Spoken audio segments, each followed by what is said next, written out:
Estamos aqui para dar voz ao povo. Em defesa dos cidadãos. Pela dignidade humana. Todos temos deveres, mas também todos temos direitos. Será que existe justiça? Isto é o povo a falar. Olá, muito boa noite e bem-vindo a mais um Isto é o Povo a Falar. E se continuamos naquele que não é o nosso cenário habitual, é porque continuamos do lado de lá do Rio Tejo, mais precisamente em Almada, no Instituto Piaget de Almada, onde tivemos um evento que é o Gestão Piaget 2024, transmitido diretamente através do canal de YouTube da Curiacos TV e também uma parceria que nós temos todo o gosto em ter com o Instituto Piaget, aproveitando, obviamente, tudo aquilo que foi o alimento, passa a expressão, destes painéis deste dia de hoje. Nós resolvemos também convidar aquele que é uma das fontes de inspiração e, de alguma forma, também o mestre-mor daquele que foi o evento de hoje, o professor Gonçalo Negrão, que é o diretor da Escola Superior de Tecnologia e Gestão do Jean Piaget aqui de Almada. Muito boa noite, senhor professor. Obrigado, por estar aqui connosco. Vamos primeiro fazer, obviamente, aquilo que pode ser um pequeno briefing do pós-Gestão Piaget 2024. Quais foram as suas primeiras notas de relevo? Bem, eu gostava de começar. Gostei dessa expressão do mestre-mor, mas vou devolver a expressão dizendo que tive cá ontem dois ilustres convidados do Piaget e são eles, de facto, que tiveram por trás, não é? Os alunos que estiveram por trás na concepção, na escolha dos temas e, nessa medida, nós, obviamente, ajudamos e colaboramos, mas também usufruímos do resultado. E é isso que me está a perguntar. Um pouco o que sentiu hoje, os temas que foram abordados. Eu penso que, tratando-se de um tema de gestão, a escolha foi certeira, não é? Vimos que todos os painéis tinham temas interessantes e atuais. A impressão que me ficou é que há muito a debater, não é?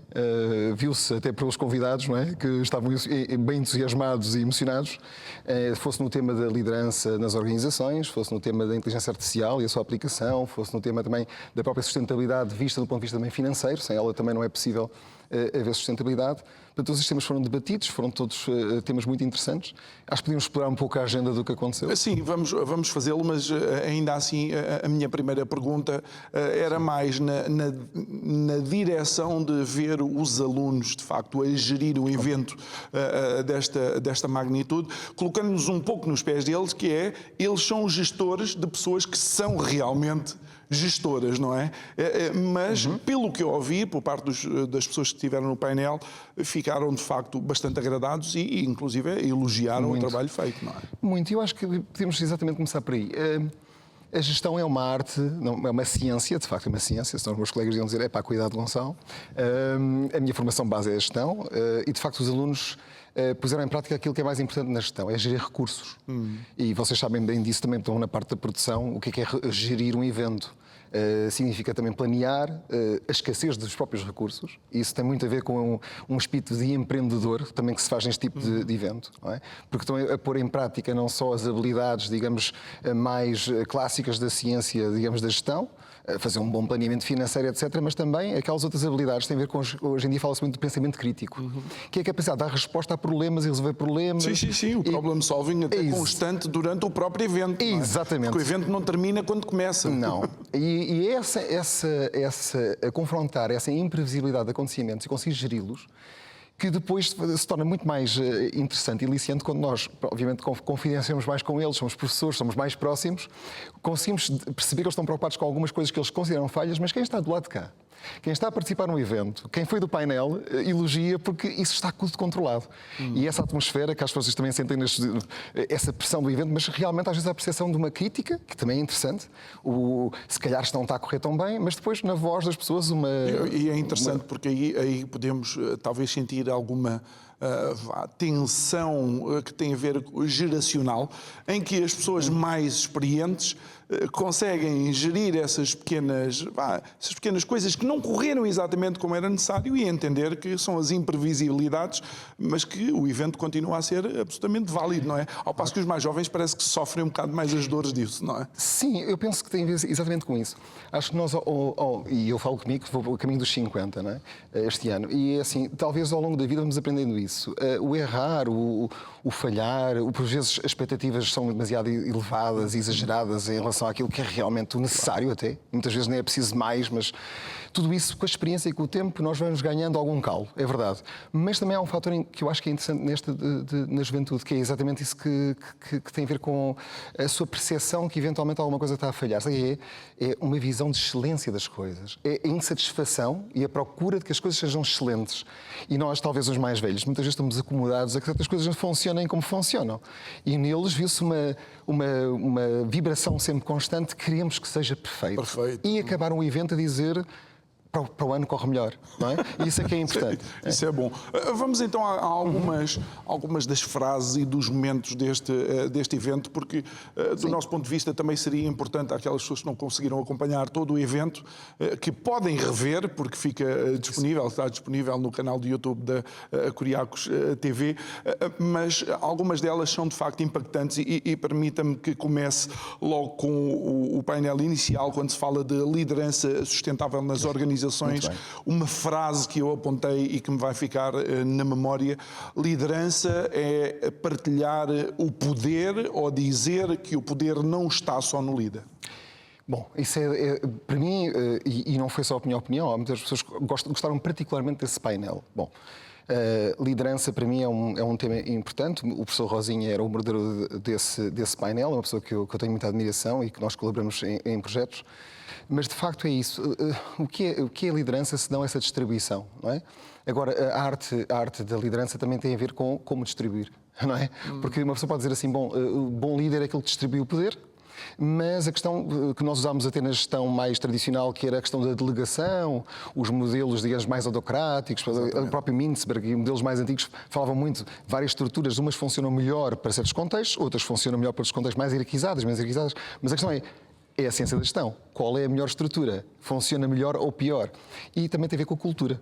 Portanto, liderança não tem só a ver com a distribuição do poder, mas também tem a ver com a adequação à cultura vigente no momento, à nossa volta, mas tem a cultura organizacional.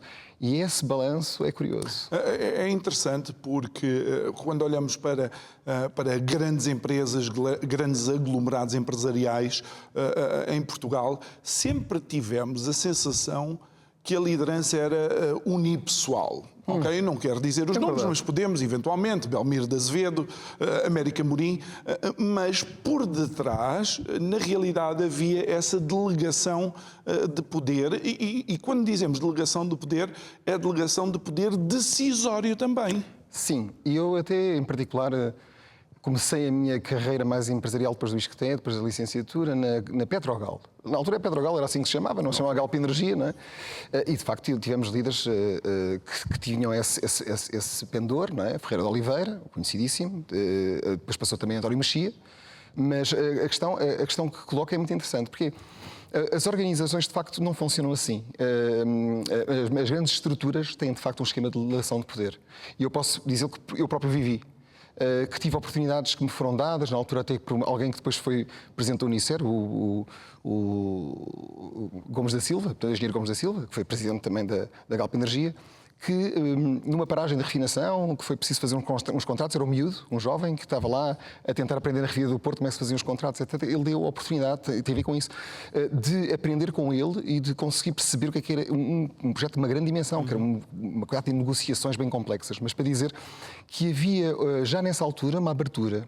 E também foi a primeira empresa na altura a fazer um grupo de trainees a entrar na empresa, para rejuvenescer a empresa. Talvez por causa disso tenha sentido esse espírito, mas era um espírito que havia de facto um apelo a que houvesse da parte dos mais jovens uma contribuição também do que eles já conheciam de novas ferramentas, e aqueles que estavam há mais tempo na liderança estavam dispostos a ouvir e a arriscar. E a questão é exatamente essa também, é uma questão de gestão de risco. As lideranças também se fazem muito em risco. Muito bem. Outra frase desse painel que eu achei extraordinária é: a liderança deve ser inspiradora mais do que autoritária, por assim dizer. Bom, eu agora vou citar aqui uma frase que eu gosto muito, os meus alunos, eu quando dou aulas de estratégia também para alunos, gosto de citar esta frase porque é uma frase que me marcou.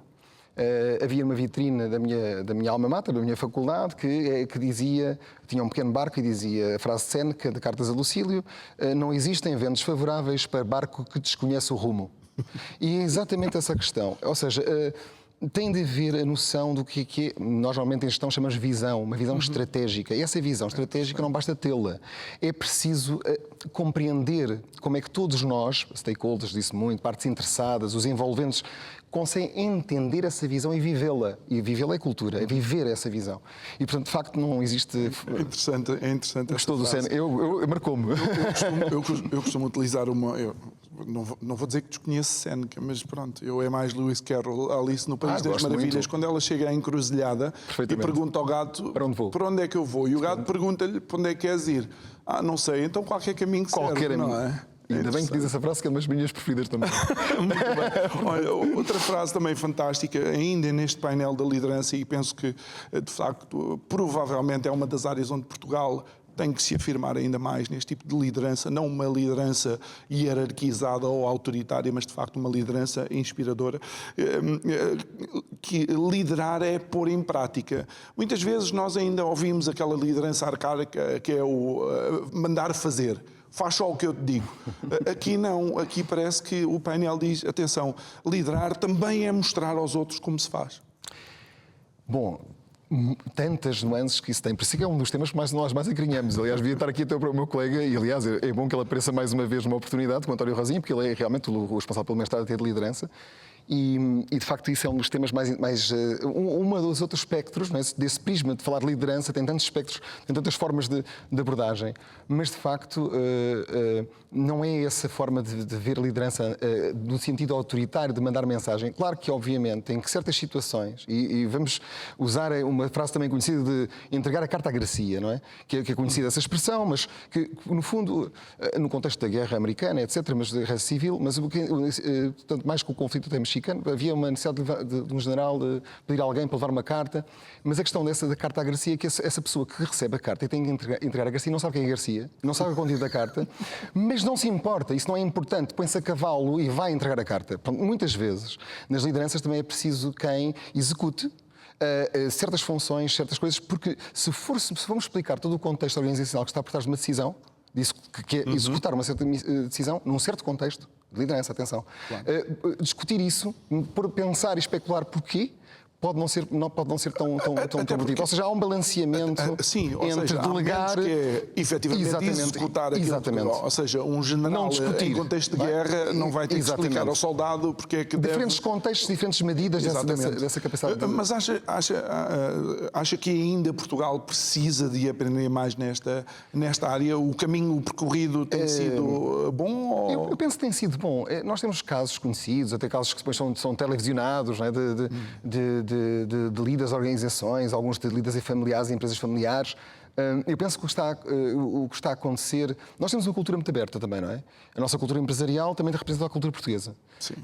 E, de facto, nós também estamos contaminados com o contexto multinacional. Isso também se falou hoje, não é? A questão do ecossistema empresarial, o ecossistema de empreendedorismo muito, obviamente, com muito magnetismo ali em Lisboa, mas também com algumas réplicas aqui em Almada, não é? Nós somos uma margem sul, estamos muito próximos e também vivemos esse ecossistema de inovação vibrante. E o que eu estou a dizer é que temos uma cultura muito aberta, no sentido de adaptar-nos bem a condições que as próprias multinacionais acham interessantes para a criatividade e para a colaboração. Ou seja, não é por acaso que estamos a atrair tantas empresas multinacionais para cá e que temos uma cultura muito, muito, muito importante para isso.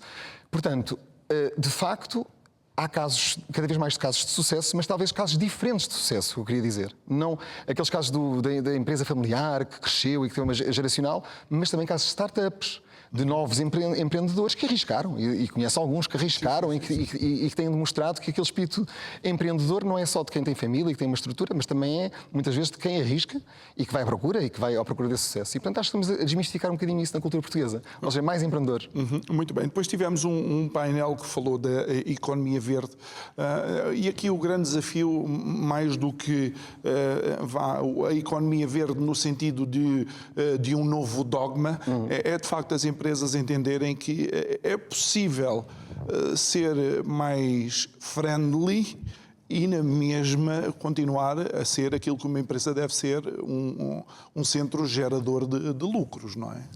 Perfeitamente. Aliás, talvez tenha sido uma luta, quer dizer, para alguns, de trazer, de facto, a questão do ecológico ou do verde, juntá-lo ao resto que é a sustentabilidade. Aliás, hoje falou-se, né, as pessoas, portanto, o planeta, as pessoas e, portanto, toda a componente também do profit, lá está, do lucro. Ou seja, tentar não fazer sustentabilidade só no ponto de vista verde, não é? Mas sustentabilidade social e financeira. Hoje em dia é impossível não fazer. Portanto, há uns anos atrás, talvez as primeiras preocupações foi que empresas cotadas em bolsa preocupavam-se com a sustentabilidade financeira. Tinham que publicar, tinham normas IAS e FRS, etc. Tinham que publicar a informação e nasceu o movimento de governance, né? Um movimento de governo. Mas, de facto, hoje em dia é impossível falar só de governance sem se falar de onde é que vêm esses ativos. Ou seja, de onde é que vêm, por exemplo, na construção, de onde é que vêm esses bens? Não é? Mas não, e permita-me expandir a conversa, não pensa que houve uma fase em que houve uma tentativa de implementar a responsabilidade social nas empresas? Sim. Eu creio que, também. não sei se na também década é uma outra de 90 ou de 2000. Certíssimo. É a segunda vaga. Ou seja, há uma vaga de cooperativa financeira, há uma vaga de responsabilidade social, mas muitas vezes no movimento assistencialista não quer dizer que não seja importante no movimento de aproximação ao terceiro setor, deixando muitas vezes o terceiro setor numa esfera ligada às empresas, fundações, criadas fundações, um conjunto de instrumentos para que o terceiro setor pudesse suprir algumas faltas, obviamente, e carências a nível de resposta social, mas, obviamente, que isso nunca foi visto como um agregado. A novidade atual é exatamente não se consegue desagregar as funções. É muito difícil uma empresa ter um discurso a dizer que, por exemplo, que está preocupada, por exemplo, com a origem do café e que o seu café tem que ser produzido com condições, digamos, de produção agrícola, não é? Sustentável, etc. E não está preocupado se os trabalhadores dessa exploração estão ou não estão com condições de vida, com salários dignos, que se têm horários e turnos dignos, etc. Não é? É impossível uma coisa sem outra. Nós somos de uma geração que viveu a surpresa de saber que grandes marcas a nível mundial nem sabiam, ou se sabiam, pelo menos omitiam, que era utilizado inclusive a trabalho infantil e ao trabalho escravo em diversos setores, não é? Sim, e nós a usar essas marcas convencidos que estávamos a usar o melhor deste mundo. Sim, e nessa altura, e podemos recordar aqui, porque são casos internacionais, houve danos reputacionais em marcas como a Nike, não é? Que foram descobertas as sweatshops, lá está, que é esse sentido, são as fábricas sem condições nenhumas, na Índia, houve desastres, houve acidentes, houve incidentes. Em várias, mas nessa altura olhava-se muito para o dano reputacional. Ou seja, havia durante um tempo uma crítica em relação à marca, um dano reputacional. O que reconstruir a cadeia de valor, e isso aqui é importante, é ir à procura na cadeia de valor de uma forma mais estruturada, selecionar melhor os fornecedores, aqueles que são de primeira linha, mas ao mesmo tempo tentar garantir que estes fornecedores de primeira linha têm a sua responsabilidade com os fornecedores de segunda linha. E ter a visibilidade da cadeia de valor já são contextos mais complexos. Por exemplo, aqui, um caso mais próximo de nós, uma Auto Europa sempre se preocupou com isso. Aliás, a história da Auto Europa em Palmela sempre foi uma história de construção da sua cadeia de valor. Não foi só limitar-se e dizer, não, vais produzir isto, mais nada. Não, não. Até havia um auxiliar da produção, não é? Para perceber que cada fornecedor tinha uma responsabilidade de produzir, mas tinha que produzir de uma certa forma sustentável também. Sim, mas eu gosto de dizer que hoje em dia já é mais do que isso, não é só sustentável financeiramente, é de facto ir a procurar a sustentabilidade da cadeia. Se nós pensarmos que uma coisa tão banal, e desculpa a expressão, que utilizamos hoje em dia, que são aqueles post-its, se pensarmos que foi num laboratório da 3M que permitia que os seus funcionários fossem para lá experimentar o que quer que seja, isso demonstra de facto uma empresa que dá espaço à criatividade e à criação de valor, mesmo vinda de alguém que não está na cadeia hierárquica, por exemplo, da gestão. Ainda bem que agora eu gosto muito de mover para esses temas, porque são os temas de inovação, os temas que eu gosto muito. Esse caso é muito falado, também por esse aspecto, por vir daquilo que não se espera que seja, digamos, o centro de investigação. Aliás, nós estamos no Piaget, podemos falar sobre isso. Há uma coisa que tem a ver com investigação, que é uma coisa mais demorada, que é mesmo assim, é mais demorada, mais profunda, porque estamos à procura no incerto, estamos à procura de certezas que nem sequer têm valor, poderão ter valor de mercado. Sejam repetíveis. Não têm valor de mercado. Nesse caso, é um acaso, mas é um caso fortuito, porque aliás, afortunado, neste caso, porque de facto aconteceu isso. A cola não estava a funcionar bem e depois concluiu-se que aquela cola, por não funcionar bem, é que dava imenso jeito para fazer o post-it. Mas para dizer também nesse aspecto curioso, às vezes de onde menos se espera surge isso, mas isso também é preciso na organização, não tanto alguém ter descoberto, lá está essa liberdade, mas também alguém da organização ter compreendido que isso tem valor comercial e valor de mercado. Ou seja, também é preciso essa dualidade. Ou seja, que essa história é importante. Sim, porque de facto o primeiro passo estava dado, era um centro de investigação, onde eles podiam fazer experiências. Isso. Mas podiam não ter lido o valor acrescentado. Não, diziam só esta cola não está a funcionar bem, mas na realidade alguém leu e esta cola pode funcionar para outra coisa. E daí as variáveis, de facto, da gestão serem, e da liderança, neste caso, também serem fantásticas. Depois, e obviamente estamos a passar muito por alto, mas tivemos a Isabel Neves, que foi uma das júris do Shark Tank, da segunda temporada, e ela tem uma frase que marcou, de facto, que é: reorganizar a vida também é empreender. E depois ela termina dizendo que achava muito bem que empreendedorismo fosse obrigatório na nossa escola, no nosso ensino. É assim, eu só posso dizer uma coisa, eu fico muito feliz por isso, não é? Não é apenas porque isso foi dito aqui hoje, é por ser dito sem ter sido combinado, ótimo, é fantástico, mas é algo que não se diz, mesmo que seja repetido, não deve ser julgado de uma forma banal. O empreendedorismo é, de facto, uma ciência também, é domínio da gestão, que deve ser trabalhada em todos os domínios de conhecimento. Sim, todos, porque em todas as áreas de se ela diz reorganizar a vida é empreender, então do que é que nos custa começar a ensinar empreendedorismo até na escola, no ensino básico? Há um triângulo que nós costumamos fazer nos empreendedores logo no início. Há vários exercícios, mas há um exercício que se faz no empreendedor que é tentar unir conhecimentos que a pessoa já tem à sua paixão. A questão é exatamente essa. O que é que te move? E muitas vezes as pessoas procuram, de facto, no empreendedorismo concretizar coisas que não estavam ainda... Mas estão cá, não é? Mas é preciso ferramentas, é preciso esforço. Os meus alunos até costumam dizer: confia no processo. Eu costumo dizer aos meus alunos, porque eles esperam no meio do processo. É difícil ser empreendedor, até mesmo para criar um projeto. Mas para devolver essa questão que foi dita pela Isabel, é de facto importante fazer isso, e essa questão de reorganizar a vida tem tudo a ver com isso. Porque tem a ver com o quê? O empreendedor não basta seguir a metodologia. Isso era fácil. Eu comprava o Business Model Generator, aqueles livros todos. Toda a gente fazia aquilo. Eram todos empreendedores. Mas a questão é de facto um exercício. Quanto mais vezes eu exercito, quanto mais interações eu tenho com os outros, a capacidade de ouvir os outros, mas também saber criticar, e criticar é uma ciência.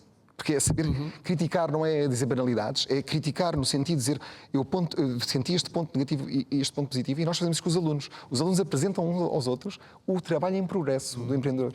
Ele vai progredindo o trabalho que estão a criar. E quando chegam ao final, a um júri aberto, e podemos convidá-los, que acho que é importante, podiam assistir, é quando se faz a Shark Tank com o júri. O que acontece é que é mais uma celebração, uma consagração do trabalho que foi feito, porque ele foi produzido não só pelo empreendedor e pela sua equipa, mas por toda a gente que contribuiu, que deu a crítica, que teve dúvidas. Às vezes uma dúvida é um bom contributo crítico. É verdade. Quando me perguntam, mas porquê é que fizeste assim? Não é? Alguma coisa que me diz, se calhar é interessante porque das duas uma, ou nos faz consolidar a ideia que temos, ou então nos faz repensar. Tantas vezes vamos buscar outras ideias. Isso é maravilhoso, não é? Muitas vezes vamos com uma ideia e saímos lá com outra. É isso. Muito bem. Depois falámos sobre as implicações económico-financeiras da sustentabilidade na criação de valor. E alguém disse que sustentabilidade atualmente é um fator de diferenciação. Epá, isso é daquelas questões. Bom, é assim, todas a diferenciação tem as suas nuances, não é? Porque as vantagens competitivas, mesmo quando se falava de vantagens competitivas de Porter, portanto, os modelos mais tradicionais, elas são temporárias. Portanto, temporárias nesse sentido. Eu posso ter um fator de diferenciação numa determinada indústria, mas se eu não continuar a progredir em termos de excelência, nesse fator de diferenciação, que tem a ver com sustentabilidade. Imaginemos, é um produto que eu estou a construir, um vestuário, e que tem um produto, uma fibra nova que eu descobri que tem qualidades excelentes, que se transpira menos, que aguenta-se com climas mais tropicais, por exemplo. Mas eu descubro, mas não paro. Porque esse potencial de utilização pode-se estender a outras coisas. Normalmente, o que acontece nas empresas é exatamente isto. Eles não estão satisfeitos, nunca se está satisfeito com a primeira descoberta. Há multiplicações de descobertas à volta disso. Ou seja, diferenciador, sim. Eu vou dizer, sim, é um fator de diferenciação. A sustentabilidade, se eu a considerar como um elemento estratégico da minha empresa, sobre o qual eu vou agir inovando constantemente. Se for só um fator de repetição, ou só um fator de cópia, não é uma vantagem competitiva sustentável, porque outros vão fazer muito melhor do que eu a seguir. Portanto, o empresário não pode dizer assim, bom, agora já compro tudo sustentável, já tenho não é, todos os recursos, agora já não faço mais nada. Não, contínuo, não é contínuo, é de exigência, é de esforço. Até porque foi neste painel que eu entendi também, ou consegui pelo menos entender, que sustentabilidade é também a minha relação com a minha piscina de talento. Se eu, de facto, não tiver uma relação com o meu talento que permita colocar a sustentabilidade numa coisa tão simples quanto sei lá, o meu trabalhador ou colaborador poder tirar um fim de semana ou ter a escola do filho mais próximo, há aquilo que tem acontecido, que é as grandes demissões ou a grande resignação, que de facto os talentos preferem ganhar menos e ter, digamos, um ambiente de trabalho mais sustentável, por assim dizer, ou pelo menos aguentável, desculpa a expressão que não existe. Não, aguentável para uma expressão que eu acho que funciona até melhor do que dizer sustentável, porque estamos a usar sustentável para outro. Se não vamos sempre para a parte... Sim, para a parte que nós estamos a falar. Eu gostei particularmente do CES porque eu vou dizer, eu já trabalhei em trabalhos pesados, no sentido de gestão, não é? Nas grandes consultoras, coisas como a Ernst & Young ou a EY hoje em dia. São ambientes bem pesados, exigentes, etc., em que, de facto, por momentos, eu estou a falar de momentos mais atrás, não estou a falar pré-pandemia, vou falar assim, porque hoje em dia, pré-pandemia, define de facto temporalmente alguma coisa, porque não é teletrabalho, é uma coisa diferente. Nós vamos abdicando, de facto, as pessoas vão abdicando, em termos de cargos de gestão, vão abdicando muitas vezes de relações de harmonia com o seu bem-estar físico, emocional. Isso tem a ver com os seus filhos, tem a ver com as suas práticas familiares, tem a ver com os seus amigos, que são encontros cotidianos. E, de facto, o que eu posso dizer é assim, eu moro aqui muito perto do Piaget. Aliás, há pouco, não tem problema nenhum, nós estamos aqui no Piaget, eu gosto imenso de estar aqui no Piaget, porque para mim é uma cidade onde os meus 3 filhos nasceram. Isso para mim é importante, não é só simbólico, é mesmo uma importância que me pesa. E há pouco tive o privilégio de ter como o meu filho Henrique, que gosta imenso de ver os seus treinos de futebol, ali ao bairro onde eu vivo, a ver o seu treino de futebol, e deu tempo de ir a casa, jantar com a família e estar aqui. Embora aqui também tivessem uns jovens a treinar futebol. Onde ele já praticou aqui também futebol. Mas estavam com um equipamento estranho, um vermelho com um pássaro qualquer, que eu prefiro não... E também creio que é estranhíssimo, mas espero bem que amanhã à noite fique mesmo com uma cor fantástica, porque é o que eu estou a esperar. Mas de qualquer forma, para dizer e para abreviar, sim, se eu sinto isso, sinto que, em geral, à nossa volta, nós estamos aqui a construir talento. Não, construir não. Eu vou dizer uma coisa de outra forma. É como se o talento existe sempre. Atenção, isto não é uma coisa... Talento não nem digo moldado, ele é descoberto em várias situações. E uma delas é na universidade. Não há melhor sítio para, se quisermos usar uma metáfora das pedras, para builar a pedra ou para polir o que seja, um cristal. Mas que é a universidade? E porquê que é a universidade? Porque é um ponto de fricção. A universidade não é um ponto apenas de harmonia. Pois. É um ponto de diferenças, de antagonismos, de pensamentos. Não é? A pessoa não vai por aí. Sabe porquê? Porque, e permita-me, talvez por causa da minha experiência no desporto, dá-me a sensação, basket, não é? Exatamente, dá-me a sensação que o ensino em Portugal é cada vez menos isto. Ou seja, cada vez estão a retirar a atenção, estão a retirar os momentos daquele stress de tomar uma determinada decisão para dar um rumo a um trabalho, estão a retirar isso, que são competências que, quer queiramos, quer não, vamos ter que as conhecer depois no mercado de trabalho e na nossa vida diária. Então vamos pegar este exemplo do próprio evento que foi feito hoje, não é? Isso é importante, os alunos envolvidos em todo o processo da sua todo. Atenção, não há financiamento, os patrocínios, tudo, foi tudo os alunos que trataram, não é? Okay. O convite a vocês, que eu acho que é fantástico, mas é a forma de trabalhar, não é? Isso é stress, isso é agir. Exatamente. É agir e concretizar no domínio académico. Talvez aqui, como nós temos também uma vertente politécnica, temos a Universidade Politécnica, há sempre esta ideia, não é? Quando se olha para a secundária, que os miúdos hoje em dia deviam todos mais para o ensino mais, digamos, o tradicional, mas de facto o nível 4, o ensino profissional no ensino secundário é também muito importante. E importante porquê? Por causa da prática. Agora, num ensino e outro, podem os dois ter essa vertente prática. Projetos, mãos à obra, impacto na comunidade, fazer projetos realmente que interessem. Por exemplo, temos aí estagiários a trabalhar em grupo para organizações que estão aqui do meio. Mas voltando à sua questão da piscina de talentos, é assim também que se constrói isso. Porque acho que se o aluno se sentir bem em conviver aqui, conviver com os outros, não se limitar a vir à escola só para ouvir palestras, não é? Vem para a universidade porque vem criar amizades, construir... dentro destas ficções também constrói contactos futuros, não é? Nós não sabemos o que vai acontecer no futuro, mas amizades para a vida. Isso vai fazer com que ele valorize, quando for para o mercado de trabalho, o quê? Ambientes em que ele se permita também, como pessoa, continuar a conviver com os ex-alunos da faculdade, porque ele tem tempo para o fazer, com a sua família que está a ver crescer. Porque é isso que nós temos de também fazer aqui. Começamos aqui a criar essa ideia de que não chega só a estudar, é estudar e criar E daí o grande desafio empresarial, que é, de facto, ainda não terem provavelmente entendido bem que o grande talento, neste momento, sai sem a menor hesitação. E de momentos extraordinários. Deixa-me só partilhar, porque é uma coisa que eu acho que é curiosa. É algo que nos apaixona, por exemplo, a nós, a nível da Escola de Tecnologia e Gestão, que nos apaixona, que é, e não somos os únicos, mas é as competências que os jogadores de videojogos têm, de facto, que podem ser aproveitadas e traduzidas em competências de trabalho. Isto não é nada de novo, atenção. Grandes empresas americanas já o fazem, algumas também europeias, que é perguntar quais são os hobbies, mas procurar claramente se são jogadores ou não, portanto, os que vão ser recrutados. Imaginemos, nós há uns anos atrás, se nos perguntássemos se éramos jogadores, não do basquete, não é isso que estamos a falar, mas jogadores de tipo de vício de jogar videojogos. É viciado em tetro. É, sou 48K, pronto. Mas, exato, mas alguém perguntava assim, eu sou viciado em shake egg e jogar aquilo. Este aqui hoje em dia não. Perguntam que jogos é que jogas, porquê? Há jogos de liderança. Os miúdos jogam em conjunto. Exatamente. O meu filho está sempre a jogar Brawl Stars e outros jogos com os miúdos. São jogos de estratégia. E com pessoas de culturas diferentes em pontos geográficos. E a curiosidade é essa. Às vezes nós dizemos assim, mas que disparate. E há ali talento também. E tem a ver com talento, por exemplo, de minúcia, de capacidade de reação e do desporto.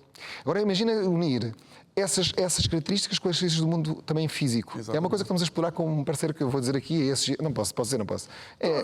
É ESG Sports, que é aqui da Almada, que é uma empresa que nós gostamos imenso, temos lá estagiários a trabalhar e estivemos com eles em conjunto na Futuralia, estamos a trabalhar com eles estas questões também do ambiente de videojogos, claro. e etc. Mas também os desportos, digamos, os e-sports, etc. Mas para dizer que são uma fonte de rendimento. E talento. E talento também. Sim. E as universidades, nesse caso, também podem dar resposta. Que é... Mas nós somos da geração que viu os hackers transformarem-se em experts em defesa... Ethical hackers. Exatamente. Sim. Olha, aliás, essa foi uma boa... Para mim é bom isto. Porque assim, nós aqui temos um curso que é conhecido, que é a cibersegurança. Nós temos professores aqui que pertencem ao Exército, à Marinha, às polícias, portanto, às várias polícias, mas a Polícia Judiciária, a Polícia de Segurança Pública, e também à parte empresarial. E, de facto, isso faz parte, é um dos domínios da cibersegurança, que é o ethical hacking, não é? Em que o hacker deixa de ser o hacker apenas, portanto, o malandro, digamos assim, basta ser um bom malandro, que é aquele que é contratado pelas empresas para encontrar falhas, etc.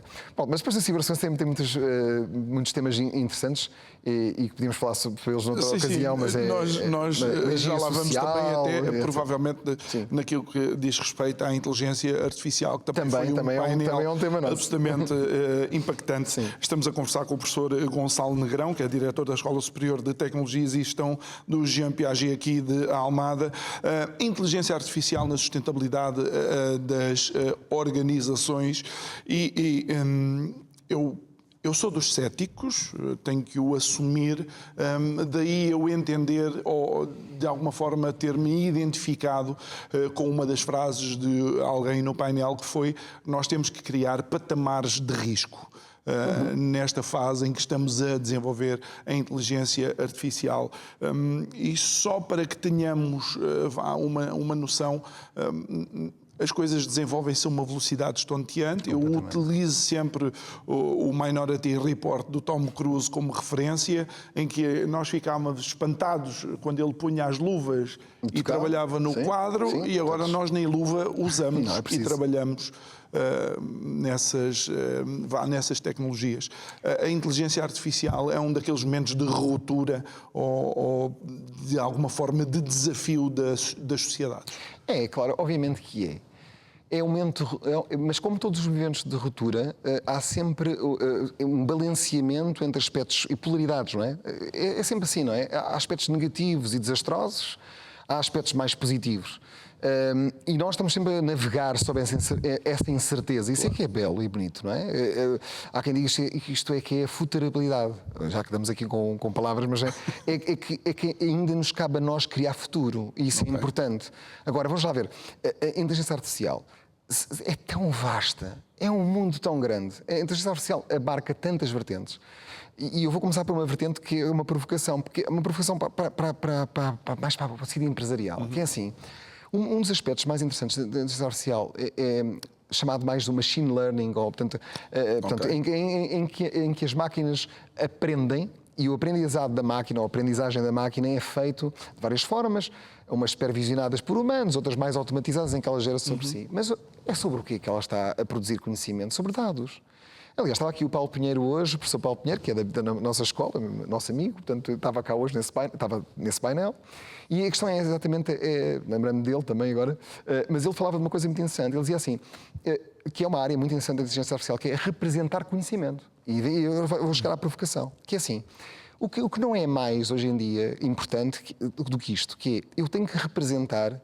Se eu quiser, se uma empresa e quero utilizar a inteligência artificial, eu tenho que perceber se é para, por exemplo, otimizar a minha cadeia de abastecimento. Pronto, sei lá, um armazém. Pronto, uma coisa mais simples, porque tem muito a ver com o tecido empresarial português. Otimizar um armazém. Se eu quiser otimizar um armazém, eu tenho que ter dados. E para ter dados, eu vou ter que ter tecnologia. Mas antes da tecnologia chegar lá, eu vou dizer, dados de quê? Isso, um gestor, e nós estamos aqui num âmbito de gestão, o gestor tem que se aproximar da tecnologia também, não como passivamente fazia antes, quer dizer assim, arranjo lá uma tecnologia para gerir o meu armazém, não é isso. Mas professor, é ou não é verdade também que aparentemente a inteligência artificial parece que caminha para decisões com menos dados, ou seja, já não precisa de tantos dados assim. Se eu der, digamos, uma indicação genérica, já consegue... Eu gosto desse conceito por causa disto. E nós estamos sempre a falar do passado, parecemos aqui uns jarretas, mas vamos aqui para o passado e vamos ver aqui. Quando aparecer motores de pesquisa, mas vamos pegar aquilo que é comercialmente mais conhecido, não faz mal nenhum dizer que é o Google, não é? Mas antes do Google havia vários. E, portanto, assim, e Netscapes, e etc., e Northern Lights, etc. Mas os motores de busca, eles próprios navegam no sentido de fazem navegar, porque é exatamente isso, sobre milhões de dados. E a resposta que davam em frações de segundo. Portanto, o motor de pesquisa também vai buscar imensos dados. A sua questão é, eles agora precisam de menos dados. Não, isso não é importante. Eles já têm computam quantum dado. São quantum, não é? É assim, não é tanta questão de processarem com menos dados e tomarem decisões. Eu acho que podemos selecionar melhor o tipo de dados com que alimentamos o sistema para que ele possa produzir melhores resultados. Por exemplo, um caso muito conhecido. Se a inteligência artificial se recorre apenas às redes sociais mais violentas, vou dizer violentas em termos de voracidade de combate, por exemplo, que é aquela X atual que era o Twitter, já aconteceu casos conhecidos em que a inteligência artificial, alimentada só por essa linguagem, se tornou o quê? Um diálogo meio violento. Porquê? Porque ela aprendeu com o que lá estava, que era uma linguagem meio de... Vou usar aquela questão da trollagem, ele aprendeu com o que havia. Porque a inteligência não artificial, a máquina. mas, por exemplo, a inteligência não artificial bloqueava pessoas sem, obviamente, pensar naquilo que é a liberdade de expressão. E estou a falar no caso, por exemplo, de alguém que era um dos candidatos à presidência dos Estados Unidos. Sim, isso são outros pontos, mas são pontos importantes. Está a tocar em pontos que têm a ver com uma área de inteligência artificial que me interessa em particular. A mim, não só, a todos penso que as pessoas que estão na nossa escola, que estão dentro da investigação e estão a trabalhar na inteligência artificial, que é a ética. A ética não é uma palavra, olha, é daquelas que não pode ser uma palavra vazia. Não é uma palavra vazia, é uma palavra muito, muito importante. A ética da inteligência artificial significa o quê? Várias coisas. Uma delas é a inteligência artificial não pode ainda não deve tornar ainda maior o fosso que já existia digital entre pessoas que têm acesso à tecnologia e que não têm. Eticamente não faz sentido. Outra questão é qual é o domínio da ética sobre decisões tomadas por uma máquina com aprendizagem humana ou supervisada por humanos ou não, que podem levar ao cerceamento de liberdades entendidas em certos contextos como liberdades garantidas. Pronto, tudo isso tem a ver com a ética da utilização responsável. Portanto, é ética e responsabilidade na utilização da inteligência artificial. Portanto, é assim, vastíssimo tema. Ou seja, a tecnologia, eu costumo dizer assim, bom, vamos lá ver, nós é que a programamos, não é? A tecnologia é programada por nós. E, portanto, nós quando programamos também temos de ter em consideração erros potenciais, porque sabemos que já existem enviesamentos, muitas vezes, de informação. Exatamente. E nós temos de estar lá para corrigi-los. Eu não quero abrir o leque, senão mas precisamos abrir outro dia qualquer. Mais 50 minutos. Uma frase muito interessante também dita dentro deste painel foi que homens com inteligência artificial vão substituir homens sem inteligência artificial, dizendo que a inteligência artificial não vai substituir os homens, por assim dizer. Ou seja, é a tal aproximação do homem à tecnologia que irá eventualmente suplantar outros homens que não queiram ter essa aproximação? Suplantar, eu não sei. Eu não sei pois, talvez não tenha sido... Mas eu compreendo. Mas é assim, eu acho que é interessante o que se diz. Há quem diga, os pós-humanistas, que é um movimento, pronto, que o pós-humano é isso, é o homem na sua relação com a máquina, não é? A inteligência artificial em que já é superior. Chama-se isto a singularidade, não é? O momento em que a máquina ultrapassa o homem e o homem usando a máquina... A questão é, eu acho que a questão é, ainda estamos num outro caminho, que é assim, devemos ou não devemos todos ter a competência, isto é para todos os cidadãos, ter a literacia e a competência de poder utilizar, sejam os geradores conhecidos, o ChatGPT, vou dizer que é mais fácil, modelos de linguagem, competência para saber utilizá-los da melhor forma. E eu acho que isso é um dever de todos, das universidades, de quem tem acesso a esse conhecimento, ensinar. E isso faz parte, por exemplo, vou citar o Quadro Digital de Competências Europeu, que é o DIGICOMP. Portanto, é um quadro digital de referência. Portanto, se formos a buscar esse quadro de referência, foi-lhe acrescentado, ultimamente, duas vertentes. Inteligência Artificial e Cibersegurança, em que define que qualquer cidadão, devia ter pelo menos uma competência mínima nestes temas, que tem vários aspectos, mas qualquer cidadão devia compreender como é que a importância de uma password ser criada de certa forma, a importância da sua identidade digital e como é que ele utiliza, cidadão, a identidade digital e como é que ela está a ser explorada também por mecanismos de internet ou no espaço de internet, porque as empresas obviamente querem captar a informação, etc. Mas ter consciência disso é um dever de quem está a educar. Nós devemos educar, e é isso que eu defendo, todas as pessoas a saberem utilizar, como as ensinámos a usar o telemóvel, hoje em dia, toda a gente usa, claro. Com certeza, os seus pais, a minha mãe, outras pessoas de outras gerações usam a tecnologia, e temos o dever de ensinar, e não é só uma questão de idade, a todas as pessoas. Sim, a minha mãe usa e depois partilha fotos quando eu era bebê, sem pedir autorização. E ninguém pensava que o Facebook ia ser utilizado pela geração como é usado hoje em dia. Mas é o nosso dever pôr todas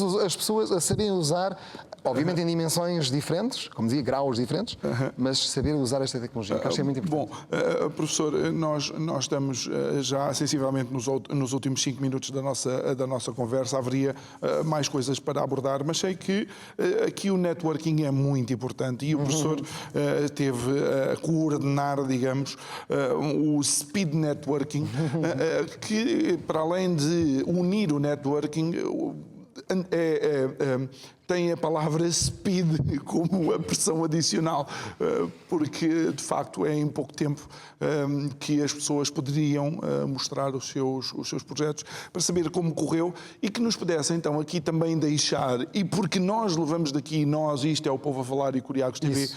levamos daqui também já nomes de pessoas que vamos convidar para participarem dos nossos programas televisivos, a importância do networking ainda hoje na sociedade das tecnologias, não é? É assim, é muito importante neste sentido. Nós podemos facilitar. Portanto, essa sessão, os facilitadores, não foi só eu, foi outra facilitadora, mas que é numa sala. O método é muito simples. As pessoas têm que, num minuto, é um bocado o elevador, não é? O pitch do elevador, que toda a gente conhece, mas é o elevator pitch, que é, num minuto, conseguir transmitir alguma coisa que seja suficiente para outras pessoas que estão na sala ficarem com a ideia de que é que aquela pessoa representa em termos de interesse de a conhecer. Atenção, interesse de a conhecer. E a parte curiosa é esta: se não for dado um script muito rígido, as pessoas fogem um bocadinho daquele tipo de dizer assim, a pessoa não sei o quê, sou licenciada e não sei quanto, tenho empresa tal, não é? Que às vezes é um bocado. E depois é um efeito muito contaminado. Basta um dizer uma forma, há outros. Pronto. Eu, como sou um bocado rebelde, o que costumo fazer é provocar um bocadinho. Porque vim, hoje, por exemplo, teve cá o presidente da Paladin e eu até brinquei e disse: pronto, vamos dividir já aqui o tema. Aqueles que gostam de bifana com mostarda e aqueles que não gostam de mostarda. Pronto, é para perceber logo, porque assim já une as pessoas. E eu brincar com estas coisas, fazemos uma coisa. Acho que isto também tem a ver com a conversa anterior da inteligência artificial. Nós, humanos, continuamos a ter uma parte muito interessante, que é a parte que vai além do currículo e vai além daquilo que a gente expressa no minuto. Tem a ver a maneira como estamos, o nosso olhar, a expressão, a nossa emoção. Há muitas coisas que muitas vezes nós nem sequer percebemos, mas há pessoas que parece que nós conhecemos de algum lado e exploramos e falamos, e naquele momento pode não haver um interesse imediato de negócio. Isso é interessante no networking. Pode não haver um interesse imediato de negócio, mas há fica a emoção. Uma empatia. Eu há pouco tempo conheci um rapaz que estava cá hoje, da Aresp, que é o responsável aqui da Setúbal, digo rapaz, que é o Paulo, pronto, que foi aluno aqui.